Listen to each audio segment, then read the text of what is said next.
La rénovation énergétique du lycée Les Canuts s'inscrit dans une série de rénovations énergétiques souhaitées par la région Auvergne-Rhône-Alpes, qui a une politique ambitieuse en matière de réduction des consommations d'énergie. À la SPLOC, on s'est occupé de la rénovation énergétique du lycée. C'est une rénovation énergétique bien sûr avec un objectif de réduction des consommations d'énergie primaire et des gaz à effet de serre, mais c'est aussi l'occasion d'un changement d'image du site qui se trouve être dans un quartier en pleine mutation urbaine. Les travaux de rénovation énergétique comprennent d'abord une action forte sur l'enveloppe thermique, donc c'est une isolation par l'extérieur des façades, c'est des remplacements de fenêtres avec l'installation de volets roulants, une réfection complète des toitures terrasses avec une isolation là aussi, et puis un travail sur les équipements techniques avec des ventilations double flux dans les classes. La révolution énergétique est en marche. Hier, on construisait des bâtiments aux enveloppes percées. Il fallait très vite réchauffer ou refroidir avec beaucoup d'énergie l'air qui rentrait à l'intérieur de ces enveloppes. Aujourd'hui, les enveloppes sont étanches. Et donc il s'agit maintenant de renouveler l'air à l'intérieur de ces enveloppes. Parallèlement aux travaux d'isolation et de rénovation du lycée Les Canuts, nous avons posé dans chaque salle de classe des centrales de traitement d'air autonomes qui permettent de gérer l'amenée d'air neuf et ainsi évitent d'ouvrir les fenêtres aux élèves de chaque salle de classe. Chaque fois que les élèves rentrent dans une classe, un détecteur permet de gérer le fonctionnement de cette centrale de traitement d'air et ainsi de la faire fonctionner. Il va falloir aussi apprendre à vivre avec les saisons. Avoir très froid en été, c'est pas normal. Avoir très chaud en hiver, c'est pas normal. Donc il faut aussi apprendre à vivre avec une ambiance tempérée qui est aussi en phase avec la saison dans laquelle on vit.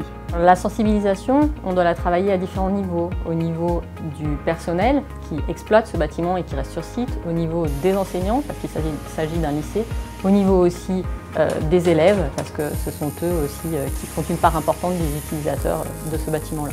On a pu, puisqu'on est dans un lycée professionnel, mobiliser une partie des élèves sur une partie du projet. Donc certains élèves du lycée en formation portant sur la métallerie ont réalisé des potelets qui servent de butée de porte.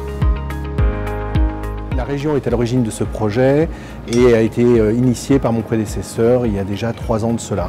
Fabriquer des objets confectionnés dans le cadre de cette restructuration est très riche d'enseignements pour eux et il me semble qu'ils s'approprient leur établissement de façon encore plus sûre et pérenne grâce à leur travail pour cette restructuration.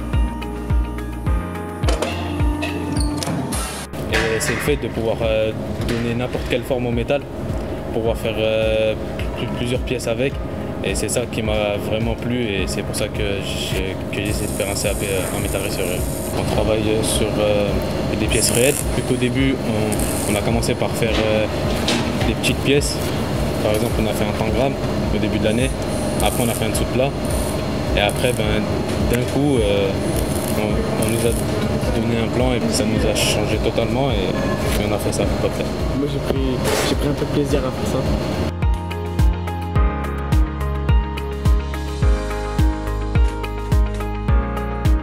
Une telle réalisation, commandée par une entreprise qui travaille sur la rénovation de l'établissement, ça valorise les élèves, ça valorise leur travail et ça leur permet de travailler avec des vrais professionnels. Les élèves sont ravis qu'on s'intéresse à eux. Ça permet aux jeunes aussi d'avoir une attitude et un comportement beaucoup plus professionnel, parce que ça tire vers le haut tout simplement, et forcément ils participent très activement. Ça amène des choses dont on ne mesure pas forcément tout de suite l'ampleur, mais il est certain qu'ils sont tous très fédérés autour de cette rénovation.